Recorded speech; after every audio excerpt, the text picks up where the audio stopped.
दोस्तों, आपने ASWP यानी सिस्टमेटिक विथड्रॉल प्लान के बारे में बहुत कुछ सुना होगा कि इस प्लान में एक बार पैसा इन्वेस्ट करो और आपको हर महीने आपके बैंक अकाउंट में एक फिक्स्ड इनकम मिलेगा, वो भी सालों साल। सिर्फ यही नहीं, हर महीने आपके बैंक अकाउंट में फिक्स्ड इनकम मिलने के बाद भी आपका जो इन्वेस्टमेंट अमाउंट वो कभी खत्म नहीं होगा। 10, 20, 30, 40 साल तक, इवन 100 साल के बाद भी खत्म नहीं होगा। उल्टा वो इन्वेस्टमेंट अमाउंट बढ़ेगा। आइए मैं आपको इसका प्रूफ दिखाता हूँ। इस चार्ट में आप देख सकते हैं कि एक व्यक्ति ने SWP फंड में 15 लाख रुपया इन्वेस्ट किया और वो हर साल 1,20,000 यानी हर महीने 10,000 रुपया विथड्रॉ किया, निकल लिया। उसके बाद भी हर साल की एंड में उसका जो बैलेंस वो बढ़ता चला गया। उन्होंने 15 लाख रुपया इन्वेस्ट किया, उस साल 1,20,000 निकाल लिया। उसके बाद भी उस साल की एंड में उसका टोटल यानी क्लोजिंग बैलेंस हुआ 15,60,000 से ज्यादा। दूसरे साल में सेम 1,20,000 निकाल लिया। उसके बाद भी दूसरे साल की एंड में क्लोजिंग बैलेंस हुआ 16,30,000 से ज्यादा। आप देख सकते हैं कि उन्होंने हर साल 1,20,000 निकाल लिया। उसके बाद भी 20 साल की एंड में उसका जो टोटल क्लोजिंग बैलेंस हुआ 64,46,000।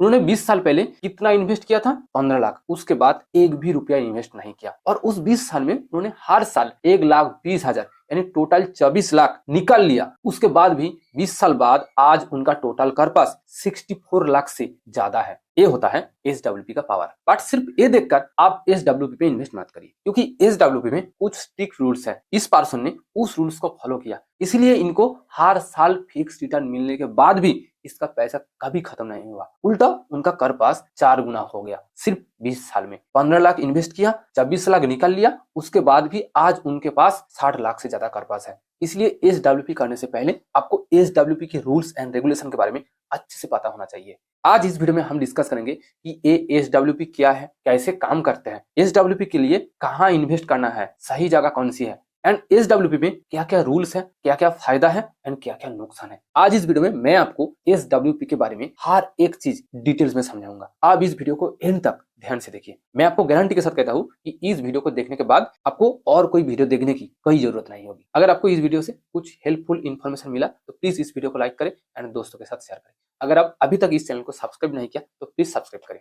तो आइए एट फर्स्ट हम ये समझते हैं कि SWP फंड से हर महीने फिक्स्ड इनकम पाने के लिए क्या क्या रूल्स को फॉलो करना होगा एंड SWP का प्रोसेस क्या है, यानी ये SWP फंड हर साल कैसे फिक्स्ड इनकम दे पाते हैं, वो भी सालों साल। आपको एट फर्स्ट एक क्लियर करना सबसे जरूरी। SWP का नंबर 1 रूल कि आपको जितना रिटर्न मिलेगा उससे कम अमाउंट विथड्रॉ करना होगा। देखिए, SWP फंड म्यूचुअल फंड की तरह ही होता है, बट डिफरेंस ये है कि म्यूचुअल फंड में हम इन्वेस्ट करते हैं और जब जरूरत पड़ते हैं तब निकलते हैं। हम हर महीने या हर साल फिक्स्ड इनकम नहीं निकलते हैं। बट SWP फंड में सिर्फ एक ही डिफरेंस है, यहाँ हम हर महीने या हर साल पैसा विथड्रॉ करते हैं। बाकी सब कुछ म्यूचुअल फंड की तरह ही है। यहाँ हम म्यूचुअल फंड की तरह इन्वेस्ट करते हैं। उन्होंने 20 साल पहले ये 15 लाख इन्वेस्ट किया। आप चाहे तो 15 लाख की जगह 10 लाख, 5 लाख, अगर आपके पास SWP फंड में इन्वेस्ट करने के लिए एक साथ 10 लाख या 15 लाख रुपया नहीं है तो आप हर महीने SIP के थ्रू भी ये अमाउंट जुटा सकते हैं उस सेम फंड में। यानी आप अगले 10 साल के लिए SIP करेंगे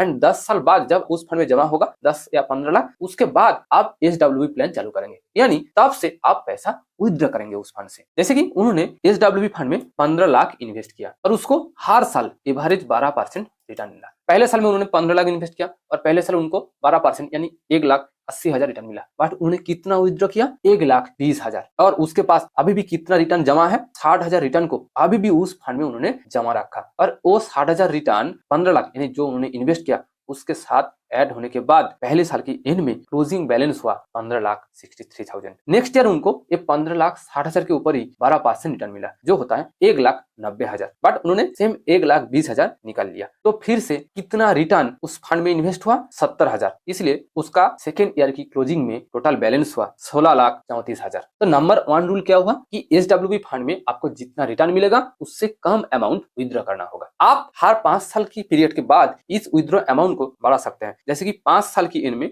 इसका क्लोजिंग बैलेंस 19 लाख और 6th ईयर से उनको रिटर्न मिलना स्टार्ट हुआ 2,30,000 से ज्यादा। अगर आप चाहें तो यहाँ हर साल 1.5 लाख या 1,70,000 भी निकल सकते हैं, बट उससे ज्यादा नहीं। क्यों? यहाँ आता है सेकेंड रूल, क्योंकि ये फंड शेयर मार्केट रिलेटेड है और शेयर मार्केट में रिटर्न कभी भी फिक्स्ड नहीं होता है। यहाँ ज्यादा से ज्यादा लोग गलती करते हैं कि उन्होंने ज्यादा रिटर्न पाने की लालच में एक ऐसे फंड पिक कर लेते हैं जो 100% इक्विटी फंड है, यानी जो फंड सिर्फ स्टॉक्स में इन्वेस्ट करते हैं। बट ये एक बहुत बड़ा गलती है। इसलिए मैक्सिमम लोग एसडब्ल्यूपी फंड में इन्वेस्ट तो करते हैं, लेकिन ज्यादा टाइम तक पैसा नहीं निकाल पाते हैं। कुछ सालों के अंदर ही लोगों का वो इन्वेस्टमेंट अमाउंट खत्म हो जाता है। बट ऐसा क्यों? इस पॉइंट को आपको ध्यान से समझना चाहिए। देखिए सिंपल बात कि जब आप इक्विटी फंड में इन्वेस्ट करते हैं तो इक्विटी फंड मैंने जैसे कि मैंने पहले कहा कि इक्विटी फंड का 100% अमाउंट स्टॉक्स में इन्वेस्ट होता है, और जब शेयर मार्केट गिरेगा तो स्वाभाविक बात कि इक्विटी फंड का रिटर्न भी गिरेगा। और जिस साल आपको शेयर मार्केट से बहुत ही लो रिटर्न मिलेगा तो उस साल आप एसडब्ल्यूपी फंड से जो अमाउंट विथड्रॉ करेंगे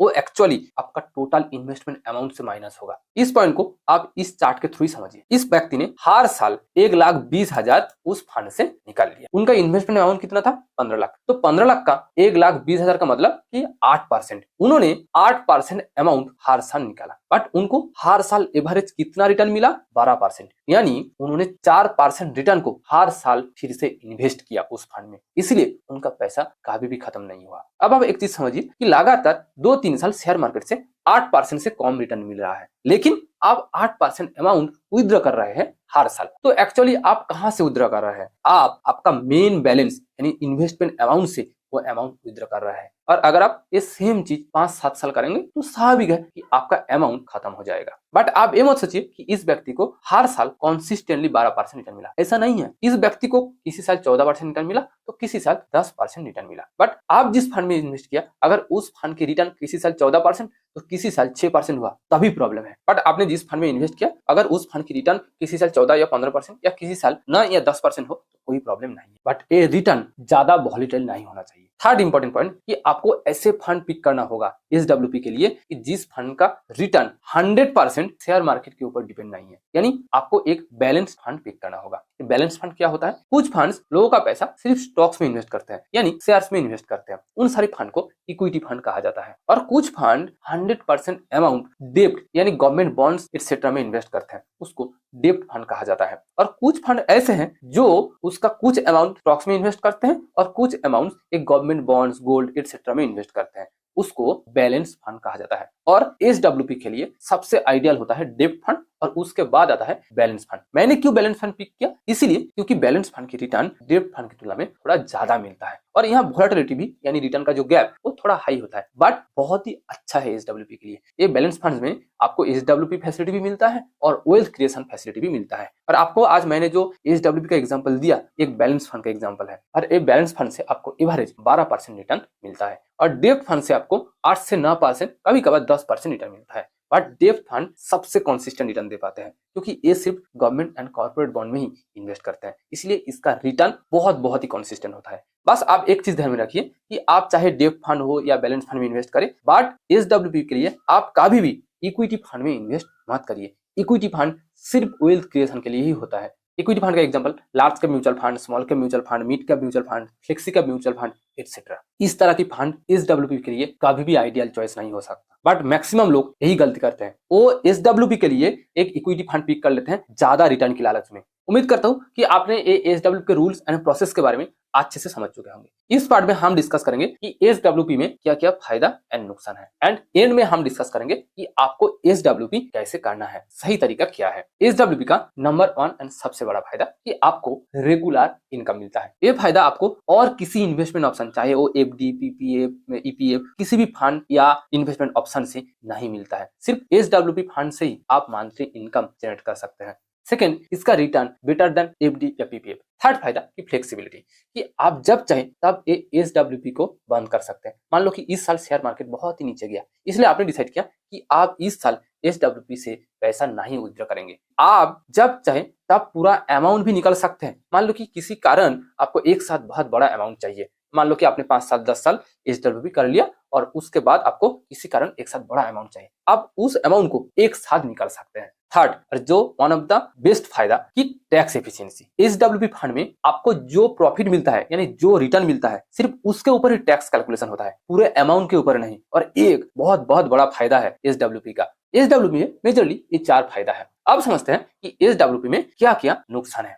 नंबर 1 नुकसान या रिस्क जो भी कह लो वो है कि मार्केट रिस्क। मैंने पहले कहा कि अगर आप एसडब्ल्यूपी के लिए सिर्फ इक्विटी फंड को चूज करते हैं तो वहां 100% मार्केट रिस्क है, बट अगर आप बैलेंस फंड पिक करते हैं तो वहां कुछ परसेंट मार्केट रिस्क है, और अगर आप डेब्ट फंड में इन्वेस्ट करते हैं तो वहां रिस्क सबसे लोएस्ट है। एसडब्ल्यूपी का सेकंड नुकसान, आपको जो रिटर्न मिल रहा है अगर आप उससे ज्यादा विड्रॉ करेंगे तो आपको ज्यादा देर तक एक फिक्स्ड इनकम नहीं मिलेगा, कई साल के अंदर ही आपका वो अमाउंट खत्म हो जाएगा। थर्ड ऑप्शन कि अगर आप एसडब्ल्यूपी फंड में पैसा विड्रॉ करने के साथ साथ वेल्थ क्रिएशन के बारे में सोच रहे हैं तो ये शॉर्ट टर्म गेम नहीं है। इसको आप एसडब्ल्यूपी फंड में आपको एटलीस्ट 15 साल से ज्यादा टाइम तक इन्वेस्टर रहना होगा। मान लो आपने रिटायरमेंट प्लानिंग के लिए एसडब्ल्यूपी फंड में इन्वेस्ट करना चाहते हैं ताकि 60 साल के बाद से आपको हर साल एक फिक्स्ड इनकम मिले, और ये सिर्फ फिक्स्ड इनकम ही नहीं, आपने ये भी सोचा कि आपका वो अमाउंट 2-3 गुना हो जाए, तो आपको लॉन्ग टर्म के लिए इन्वेस्टर रहना होगा एसडब्ल्यूपी फंड में। उम्मीद करता हूँ अब तक आपने ये एसडब्ल्यूपी में क्या क्या फायदा एंड क्या क्या नुकसान है वो आपने अच्छे से समझ चुके होंगे। अब हम डिस्कस करेंगे one of the most important point कि एसडब्ल्यूपी कैसे करना है,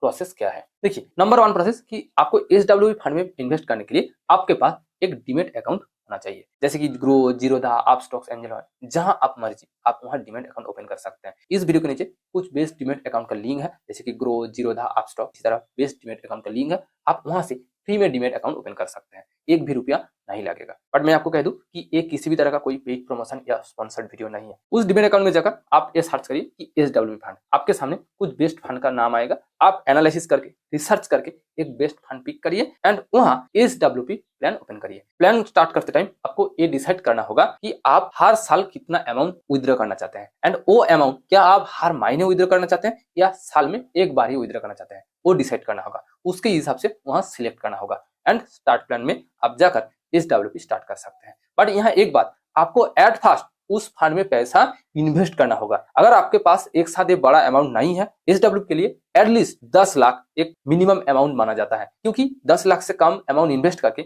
आप एसडब्ल्यूपी का फायदा नहीं ले सकते हैं। अगर आपके पास 10 लाख से ज्यादा अमाउंट है तो एसडब्ल्यूपी फंड में इन्वेस्ट करिए। मैं तो कहता हूं कि आप आज से ही एसआईपी स्टार्ट करिए उस सेम फंड में।